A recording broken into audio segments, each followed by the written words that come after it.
Dios Padre, te damos gracias por habernos reunido de esta manera para poder compartir de tu palabra, para poder comer de tu palabra y para poder escuchar de ti, Señor. Señor, danos el entendimiento, danos la habilidad para discernir lo que es lo tuyo y lo que no es tuyo. Danos el poder para poder digerir y masticar tu comida, Señor, para poder comprenderla y asimilarla a nuestras vidas y poder aplicarlas y llevarlas y expandirlo en este mundo depravado, Señor. Fortalécenos día a día en tu fe, fortalécenos día a día en tu amor para poder prevalecer y no caer frente a las tentaciones de este mundo. En el nombre de Jesucristo, amén.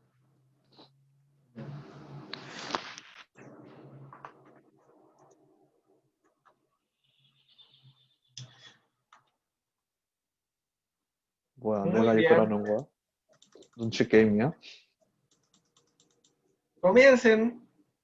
Bueno, yo leo dos parrafitos entonces, y vamos leyendo así. Ahora son un chi.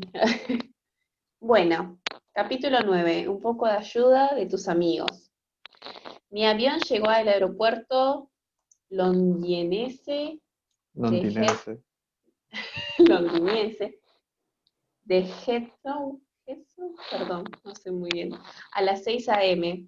Había viajado internacionalmente pocas veces, así que los rigores de un viaje transatlántico se hacía notar.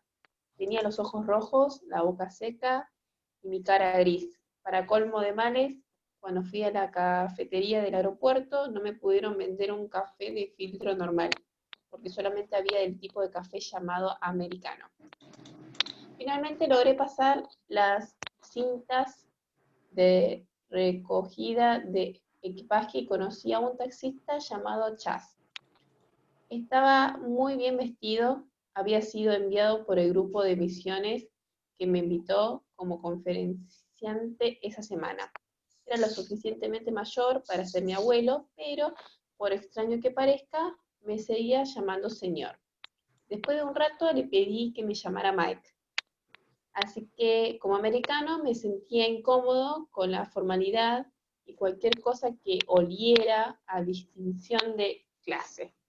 Chas me explicó que como inglés se sentía incómodo con cualquier cosa que oliera familiaridad, pero accedió a llamarme Mike, porque a fin de cuentas yo era el cliente y tenía la razón. Nada más salir, Chas comenzó a contarme cómo llegó a ser cristiano. Había sido adicto a las drogas y al alcohol hasta que una mujer le dio la buena noticia acerca de Jesús y nació de nuevo inmediatamente. Tuvimos una agradable conversación durante el viaje, pero cuando nos acercábamos a la ciudad de Luton, algo así como Cleveland, pero sin aquello que hace que Cleveland sea inevitable, yo estaba luchando para mantener la conversación.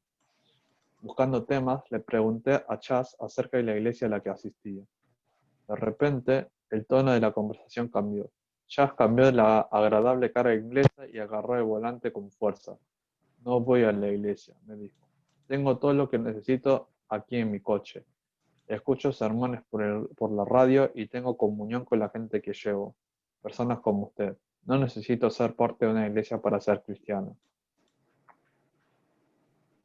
Bueno, ¿qué piensas del argumento de Chas? ¿Necesitas ser miembro de una iglesia local para ser cristiano o es algo puramente opcional? Por un lado, Chas estaba en lo correcto. Es teóricamente posible ser un verdadero cristiano sin ser parte de una iglesia. También es teóricamente posible que dos personas se unan en matrimonio sin vivir nunca en la misma casa. Pero eso no quiere decir que sea una buena idea, y ni siquiera es posible sin que se pierda el significado. Un cristiano que no es parte de una iglesia local no está viviendo como Jesús quiso que su pueblo viviera. Entre otras cosas, vas a tener muchas dificultades para saber si realmente eres cristiano. En ese último capítulo vamos a ver cómo la membresía y el compromiso en una iglesia local son parte importantes del plan de Dios para ayudarnos a saber si somos cristianos. La membresía de la iglesia y la seguridad de la salvación. Cuando te fijas en lo que dice la Escritura, te das cuenta de que a la iglesia se le han dado algunas tareas que hacer. Por ejemplo, la iglesia está llamada a predicar el Evangelio a todas las naciones. Mateo 28, 19, 20, Hechos 1, 8. La iglesia es también el medio asignado por Jesús para dejar claro, tanto al mundo como a la propia congregación, quién es cristiano y quién no lo es. Como consideramos al comienzo de este libro, muchas personas están confundidas acerca de su estado espiritual. Muchos son creyentes genuinos, pero luchan con el temor de no serlo. De forma más preocupante, muchos creen sinceramente que son cristianos, pero están sinceramente equivocados. Mientras tanto, el mundo mira a la iglesia y, al observar especialmente a esta última categoría, no ve ninguna diferencia real entre los creyentes profesantes y el mundo. Pero si las iglesias locales estuvieran haciendo su trabajo, eso no sería así. Y los libros como este no serían necesarios. Aquí es donde entra en juego la membresía de la iglesia. Las iglesias deberían estar compuestas por personas que están verdaderamente convertidas. En este sentido, una de las funciones de la membresía de la iglesia es dar seguridad de salvación. Ser un miembro de la iglesia significa que la iglesia cree que tu profesión de fe es creíble. Es por eso que la iglesia te ha bautizado, te da la cena del Señor, no te ha disciplinado. Otra función de la membresía de la iglesia es mostrar al mundo lo que significa ser un verdadero cristiano, puesto que excluye a los no creyentes y a los falsos profesantes la membresía. Obviamente, ningún ser humano o iglesia puede ver dentro del alma y determinar el destino eterno de otra persona. Tampoco deberíamos asumir que ninguna iglesia en particular es perfectamente pura. Aún así, Jesús ha dado a las iglesias una autoridad representativa para hablar en su nombre, evaluar la credibilidad de las profesiones de la fe de la gente y establecer nuevas comunidades de creyentes en todo el mundo. Aunque las iglesias ejerzan esta autoridad de forma imperfecta, sigue siendo su derecho y responsabilidad por mandato divino. Consideremos entonces el ejemplo de Chas, mi amigo taxista. Él escuchó el Evangelio y respondió con arrepentimiento genuino y fe, según lo que pude discernir en un paseo de 45 minutos en automóvil. Ahora, él representa a Jesús ante el mundo que le rodea. Todas las personas que se suben a su taxi oyen hablar de Jesús y esto está muy bien, por cierto. Pero, ¿y si Chas está equivocado? ¿Y si su profesión de fe no es genuina y Chas está engañándose a sí mismo? ¿Qué pasa si hay tanto pecado sin arrepentimiento en su vida como para que su conversión sea dudosa? Como ilustración, supongamos que con el tiempo Chas comenzó a cambiar. Empezó a estafar a los clientes, a insultar en voz alta a otros conductores en el tráfico y a insinuarse a algunas pasajeras. Pero él se sigue considerando cristiano. Ahora tenemos dos problemas importantes. Por un lado, un hombre que podría estar engañado creyendo que está convertido. Por otro lado, este mismo hombre está mintiendo a la gente a su alrededor acerca de cómo realmente es Jesús y sus seguidores. Este es uno de los problemas que la membresía de la iglesia local debe abordar. Esto se hace de tres maneras. El bautismo. En la Biblia, el bautismo es la manera normal y prescrita para que un creyente manifieste su fe públicamente y se una a la membresía de la iglesia. El bautismo es una moneda de dos caras. Por un lado, el creyente se autoidentifica como cristiano. Por otro lado, la iglesia afirma la credibilidad de esa profesión de fe y administra la señal y sello del bautismo. Así que si un reconocido ateo llegara a una iglesia pidiendo ser bautizado, esa iglesia debería examinar cuidadosamente su vida y hacer preguntas de sondeo antes de aceptar bautizarle. Cualquier cosa menos que esto reduciría el bautismo a un insignificante capuzón en una piscina. La cena del Señor. Si el bautismo es el rito inicial para el cristiano, la cena del Señor es como el creyente expresa su fe permanente en Cristo y su continua conexión con el cuerpo de la iglesia. Al igual que en el bautismo, hay dos caras en la cena del Señor. El creyente llega a la mesa porque se identifica como cristiano. La iglesia admite a la persona a la mesa porque su vida y conducta parecen coherentes con la verdadera fe cristiana. La disciplina correctiva. El bautismo y la admisión de la cena del Señor tienen el fin de ayudar y asegurar a los creyentes de sus profesiones de fe que sus profesiones de fe son genuinas. Si con el tiempo, sin embargo, el curso de la vida de una persona y su conducta empiezan a indicar que no ha sido salvada, entonces la Iglesia tiene la obligación de intervenir y dejarlo claro. El apóstol Pablo se enfrentó a una situación como esta en la Iglesia de Corinto. Un hombre que era parte de la Iglesia estaba involucrado en un pecado escandaloso. La Iglesia avaló su conducta en lugar de confrontarla. Así que Pablo escribió a la Iglesia para corregir su error. Sigo yo. Bueno. De cierto se oye que hay entre vosotros fornicación, y tal fornicación, cual ni aún se nombra entre los gentiles. Tanto que alguno tiene la mujer de su padre, y vosotros estáis envanecidos. ¿No deberáis más bien haberos lamentado para que fuese quitado de medio de vosotros el que cometió tal acción? Ciertamente yo como ausente en cuerpo, pero presente en espíritu, ya como presente he juzgado al que tal cosa ha hecho.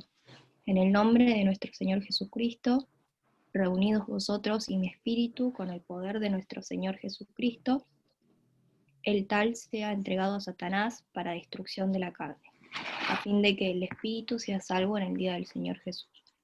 1 Corintios capítulo 5, 1 al 5. Pablo le dice a la iglesia que quite a este hombre de la membresía de la congregación, una acción que se hace visible al no admitirle a la cena del Señor. Y concluye: más bien os escribí que no os juntéis con ninguno que llamándose hermano fuere fornicario, o avaro, o idólatra, o maldiciente, o borracho, o ladrón, con el tal ni aun comáis. 1 Corintios 5:11. Esta disciplina tiene un doble propósito. Primero, Pablo quería que el hermano extraviado fuera restaurado, a fin de que el espíritu sea salvo. Sacar al hombre de la iglesia era una manera de decirle: la forma en la que estás viviendo no concuerda con tu profesión de fe, por lo que nuestra iglesia ya no puede afirmar tu profesión. La esperanza era que tal acción y tales palabras llevaran a este hombre a arrepentirse y volverse a Cristo para recibir perdón. En segundo lugar, la acción de la iglesia dijo algo al mundo alrededor. La relación de este hombre era tan repugnante que incluso los paganos se escandalizarían. Así que la acción disciplinaria de la iglesia ayudaría a que estos paganos vieran que alguien que vive en pecado flagrante y sin arrepentimiento no es cristiano. Sigo. Así Jesús autorizó a la iglesia, Así Jesús autorizó a la iglesia para que ayudara a establecer públicamente quién es cristiano y quién no lo es. Al bautizar a los creyentes, al celebrar la cena del Señor, al ejercer la disciplina correctiva, la iglesia pone un sello de aprobación a la profesión de fe del creyente. Es una protección contra el autoengaño. Si quieres ayuda para saber si eres cristiano, encuentra una iglesia local que crea y enseñe la Biblia. Pídeles que te ayuden a examinarte a ti mismo. Entonces, si la conclusión conjunta es que eres creyente, pide ser bautizado y únete a la membresía de la iglesia. El campo de pruebas de nuestra fe. Si recuerdas, vimos al principio de este libro que la fe genuina en Cristo se caracteriza por 5 cosas. Creer en la verdadera doctrina. No eres cristiano simplemente porque te agrada Jesús. Odiar el pecado en tu vida. No eres cristiano si disfrutas de pecar. Perseverar en el tiempo. No eres cristiano si no perseveras en la fe. Amar a los demás. No eres cristiano si no te preocupan las otras personas. Ser libre del amor por las cosas del mundo. No eres cristiano si para ti las cosas del mundo son más valiosas que Dios. Al igual que una iglesia debería quitar a aquellos que parecen ser falsos profesantes de fe, También debe edificar a los que parecen ser verdaderos creyentes. Pasemos ahora a considerar cómo participar en una iglesia local. Cómo participar en una iglesia local te ayudará a vivir algunos de los temas explicados en este libro.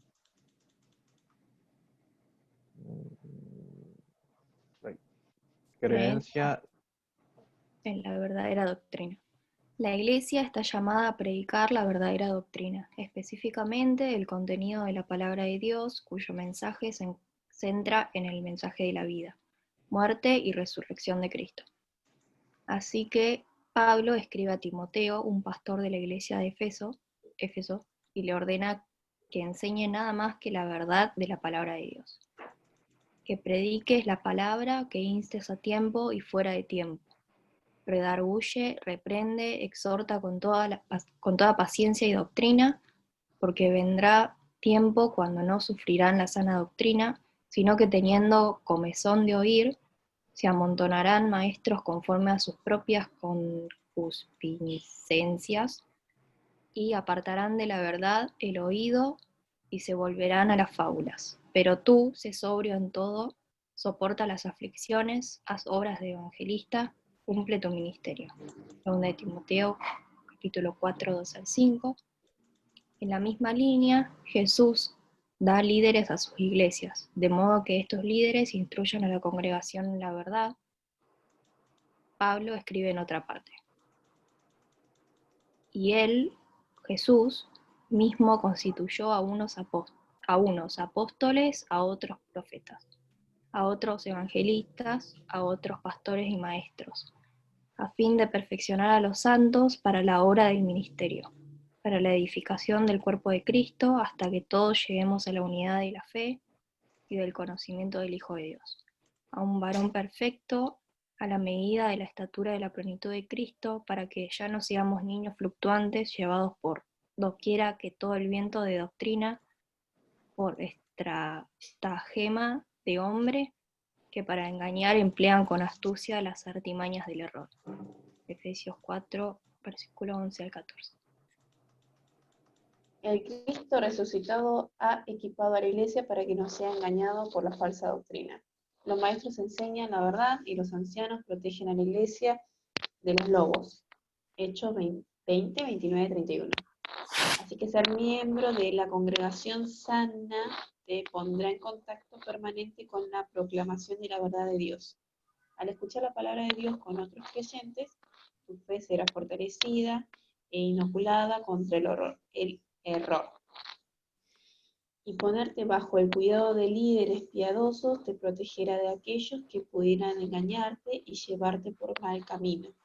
En un mundo que se muestra escéptico y cínico, es útil, no, más bien necesario, tener contacto regular con creyentes que piensen igual, aunque solo sea para recordarte que no estás loco por creer en estas cosas. odio por el pecado en tu vida. La membresía en una iglesia también te ayudará a odiar el pecado. A medida que la palabra sea predicada, entenderás más claramente lo que es el pecado, lo engañoso que es y cómo los cristianos tienen mejores promesas en las que descansar. El mundo que nos rodea no valora la enseñanza de la Biblia sobre estos asuntos. La televisión pregona las virtudes de la lujuria y la falta de respeto. La publicidad fomenta la codicia y la envidia. Y los restaurantes tipo buffet siguen siendo un negocio rentable fomentando la gula. Pero en la iglesia tiene un lugar en el que la piedad es valorada, esperada y promulgada. Los hermanos y las hermanas en la iglesia deben amonestarse unos a otros. Colosenses 3:16. Capacitarse en lo que es apropiado. Tito 2, capítulo 2, 3 al 4. Y exhortarse para tener dominio propio. Tito capítulo 2, versículo 6. El autor de Hebreos insta a los cristianos a seguir reuniéndose para animarse unos a otros hacia la piedad y considerémonos unos a otros para estimularnos al amor y las buenas obras, no dejando de congregarnos como algunos tienen por costumbre, sino exhortándonos y tanto más cuanto veis que aquel día se acerca. Hechos 10, 24, 20, no, Hebreos 10, 24, 25. Además, el estar involucrado en una iglesia te proporciona un entorno en el que tendrás oportunidades de decir no al pecado. En Gálatas 5, Pablo enumera toda una serie de pecados que los creyentes deben rechazar. Y manifiestas son las obras de la carne, que son adulterio, fornicación, inmundicia, lascivia, idolatría, hechicerías, enemistades, pleitos, celos, iras, contiendas, disensiones, herejías, envidias, homicidios, borracheras, orgías y cosas semejantes a estas, acerca de las cuales os amonesto, como ya os lo he dicho antes, que los que practican tales cosas no heredarán el reino de Dios. Gálatas capítulo 5, versículo 19 al 21. ¿Te fijaste en la secuencia de pecados? ¿Te fijaste en la secuencia de pecados en el medio del texto? Estos son los tipos de pecados que surgen en la comunidad. Los individuos aislados normalmente no necesitan preocuparse acerca de los celos, las enemistades o las contiendas, porque no hay nadie alrededor para ponerlos celosos o airados. Pero la vida en una iglesia llena de pecadores como tú te dará muchas oportunidades tanto para experimentar estas tentaciones como para luchar contra ellas. Hay muchos pecados de los que nunca podrás liberarte si tu comunión se restringe a lo que vives en un taxi. Chas, el taxista, parecía un buen tipo, era amable y paciente. Pero seamos honestos, Chas no tuvo que pasar mucho tiempo en mi presencia. Nunca llegó a saber cómo soy cuando estoy estresado o irritable. Nunca tuvo que ser paciente con mi pecado o enfrentar mi egoísmo. No solo estaba perdiendo una oportunidad de conocerse a sí mismo de verdad, sino que también estaba perdiendo la oportunidad de conocer a otros creyentes como yo y ayudarles con su pecado. La vida en la iglesia nos ayuda a odiar el pecado, lo cual nos ayuda a ayudar a otros a odiar el pecado. Perseverancia en la fe. ¿Te acuerdas cuando mencioné en el capítulo 5 cómo Jesús dijo que el que persevere hasta el fin, este será salvo? Mateo 10, 22. La membresía de la iglesia nos ayuda a hacer precisamente eso, perseverar en la fe hasta el final. En Hebreo 3 recibimos estas instrucciones. Mirad, hermanos, que no haya en ninguno de vosotros corazón malo de incredulidad para apartarse del Dios vivo. Antes, exhortaos los unos a los otros cada día, entre tanto que se dice, hoy, para que ninguno de vosotros se endurezca por el engaño del pecado, porque somos hechos participantes de Cristo, con tal de que tengamos firme hasta el fin nuestra confianza de principio. Hebreos 3, 12 al 14. El autor nos dice que debemos exhortarnos unos a otros para que no seamos endurecidos por el engaño del pecado. Una vez más, ¿cómo puede el cristiano solitario hacer eso y no llegar a endurecerse y autoengañarse? En la iglesia formamos relaciones con hermanos y hermanas que llegan a conocernos, que se comprometen a hacer bien en nuestras vidas y que luego nos exhortan diariamente para permanecer fieles. Cuando ven que nos alejamos, tratan de restaurarnos a la fe. Santiago 5, 19 al 20. Amor por los demás. Si recuerdas, vimos que los cristianos tienen que caracterizarse por el amor a sus enemigos, el amor a los necesitados y el amor por otros cristianos. En cierto sentido, la membresía en una iglesia local nos da la oportunidad de hacer las tres cosas. Como Carson ha señalado en su libro Love in Hard Places, Amor en lugares difíciles, amar a otro cristiano es amar a alguien que solía ser un enemigo de Dios y de toda la humanidad, tal como tú eras antes. Ahora, en la iglesia, estos enemigos aprenden a amarse unos a otros de forma práctica y concreta. En la iglesia también aprendemos a amar a los que están necesitados, tanto en términos físicos como espirituales. El mundo tiende a despreciar a los necesitados, pero la iglesia debe abrazarles. No quiero limitar nuestro amor a nuestros enemigos, a los necesitados o a otros cristianos de nuestra propia iglesia local, aunque es el mejor lugar para comenzar. ¿Puedes amar a tu amigo cristiano que asiste a una iglesia diferente? Por supuesto, de hecho deberías hacerlo. Pero nuestras interacciones más importantes con otros cristianos tienen lugar en el contexto de una iglesia, de la iglesia local, ya que estas son las personas que se han comprometido a supervisar nuestro discipulado y nosotros el suyo. En Efesios, Pablo describe lo que debería ser el amor en la iglesia local.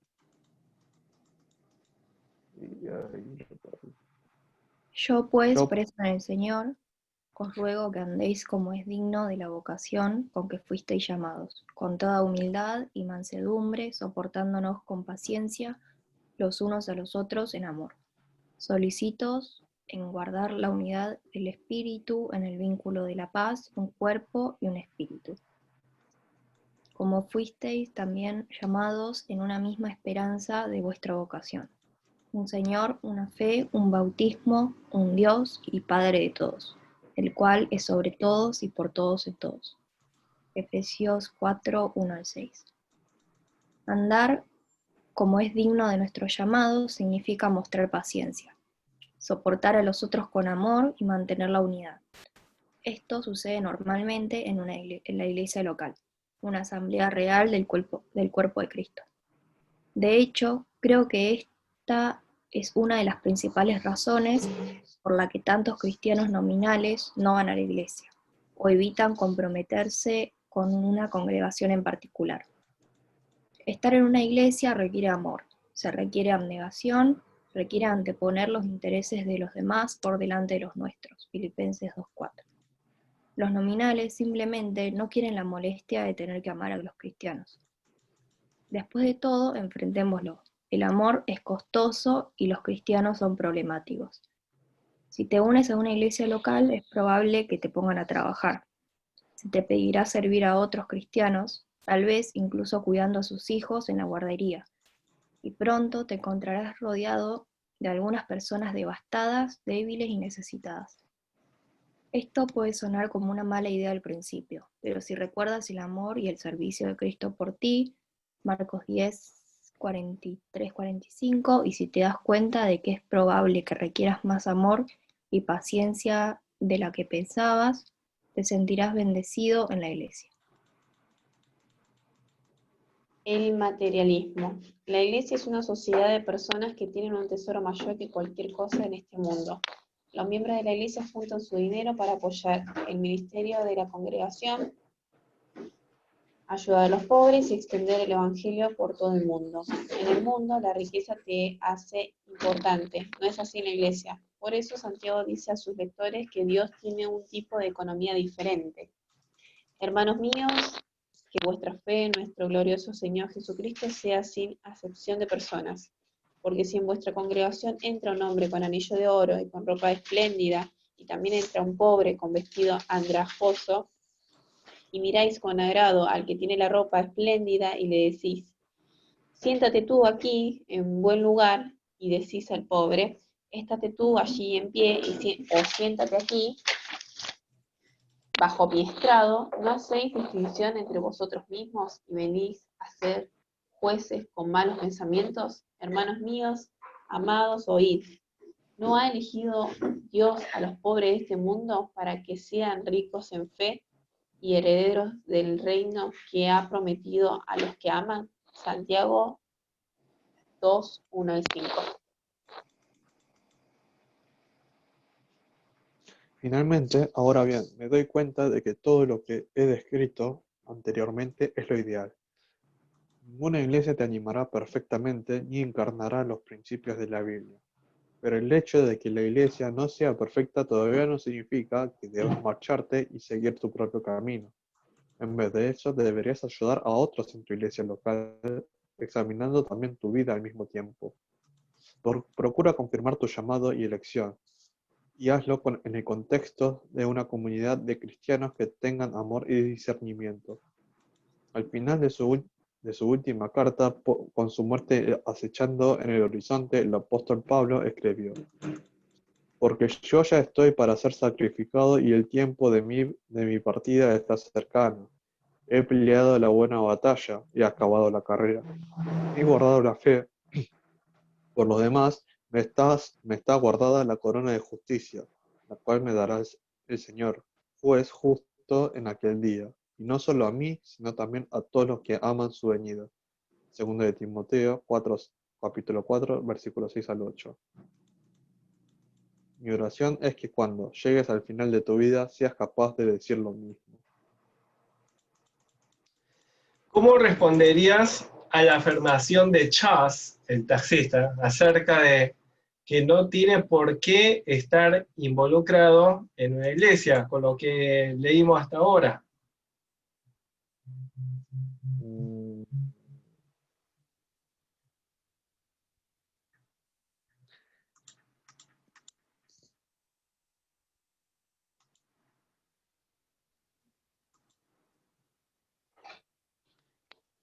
Mm, Que aunque no parezca, o a la larga, como que es difícil uno sostenerse en fe, solo, sin Sería, la ayuda del otro hermano. Y, claro, tal cual. Y no se encuentra en un contexto en el que se ponga a prueba la realidad de su fe y tampoco tiene la oportunidad de poder ayudar al otro y recibir la ayuda del otro hermano en cuanto a malestar espiritual por lo que está pasando, ¿no?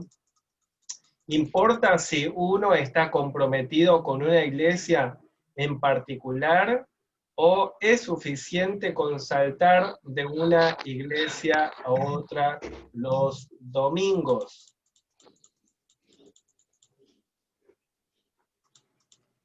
es mejor estar en una iglesia. Y sí, sí, Porque yendo de un lado para el otro no llegan a conocerte ni llegas a conocer a nadie y profundizar es No hay tanto imposible. compromiso. claro, es así. Total es un domingo, hago y después ni lo veo, me voy a otro, y así como que no hay compromiso, no hay constancia, no hay... Perdón, estoy comiendo. ¿No? Gorda. Buen provecho. Ahora bien, aunque uno no asista de una iglesia a otra, así salteándose,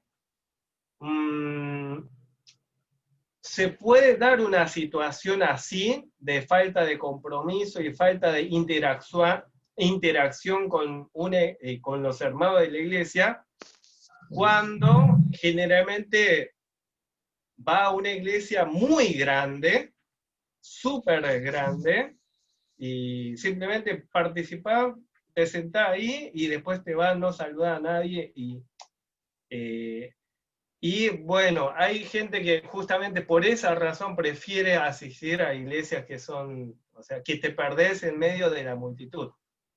Y mucho no le gusta estar involucrados en iglesia donde es un ambiente más familiar o donde todos se conocen, te pueden conocer. Pero bueno, justamente la idea de una iglesia es poder ayudar, es la comunidad, ¿sí? ¿De qué forma el hecho de vivir en comunidad con otras personas nos da la oportunidad de decir no a algunos pecados específicos? ¿Qué buen fruto del Espíritu podemos mostrar solo en presencia de otras personas? Estando solo, no vas a tener roce con nadie, ¿no es cierto? Es cuando estás con otras personas en la iglesia, por más creyente que sean, y por más que vos seas creyente, va a haber roces, sí o sí, ¿sí? Y va a haber, aunque no haya un roce así frontal, puede generar celos, envidias, estar sensible a lo que dicen de vos a tu espalda, cosa por el estilo, etcétera, ¿sí? Es justamente en un contexto así que vos en tu interior podés decir no a determinados pecados que se van manifestando estando en relación con otras personas. Y justamente es en ese contexto de relación con otros que se puede expresar que realmente hay frutos del Espíritu Santo en tu carácter que están para que se ejercite,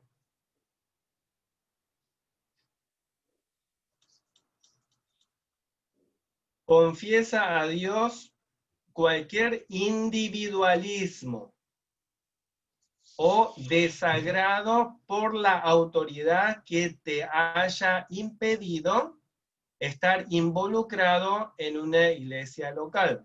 Hay gente que por su individualismo, porque no le gusta estar bajo autoridad de nada, por esa razón no quiere involucrarse en una iglesia.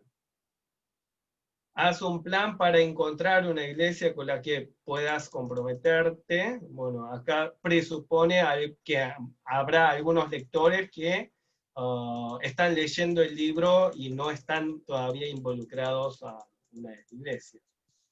Efesios 5, 25 al 27, Cristo amó a la iglesia y se entregó a sí mismo por ella, para santificarla, habiéndola purificado en el lavamiento del agua por la palabra, a fin de presentársela a sí mismo, una iglesia gloriosa, que no tuviese mancha, ni arruga, ni cosa semejante, sino que fuese santa y sin mancha. Acá, ¿qué dice? Que Cristo vino para encontrar una iglesia ya santa e inmaculada, impecable de principio. No, todo lo contrario, vino justamente para hacerla santa. La iglesia, tal como está, no es perfecta. Es comprada por la sangre de Cristo, es purificada por la sangre de Cristo, y llegará el momento en que la iglesia será presentada de manera gloriosa, sin mancha, ni arruga, ni cosa semejante. Todavía no, todavía estamos en un proceso. Llegará ese momento en su presencia, ¿sí? Mientras tanto, estamos en la iglesia que es imperfecta, tiene sus arrugas, tiene sus manchas, sin embargo, Cristo lo va limpiando y purificando. No éramos santos. Si el texto anterior habló de la iglesia, uno no debe pensar iglesia como algo ajeno a uno. Nosotros, está hablando de nosotros mismos, ¿sí? Que formamos parte de la iglesia. No éramos santos y no éramos sin mancha cuando Cristo murió por nosotros. Lleno de pecado y lleno de manchas. Aún así, Cristo murió por nosotros. No obstante, Él murió por los pecadores. Alábale, porque cualquiera que se acerca a Él, lo encuentra listo para limpiar y perdonar. Este punto es muy importante, ya que a veces somos engañados, y el diablo nos engaña, nosotros mismos nos engañamos y decimos, no soy digno, me siento tan sucio, y con esa excusa nos queremos alejar más del Señor, y la idea no es esa, todo lo contrario, justamente por eso acercarnos a los pies de Cristo, sabiendo que Él está listo para limpiarnos y perdonar. Bueno, hasta acá hemos visto. ¡Sugoeseo! 고생하셨습니다. ¡Lo logramos!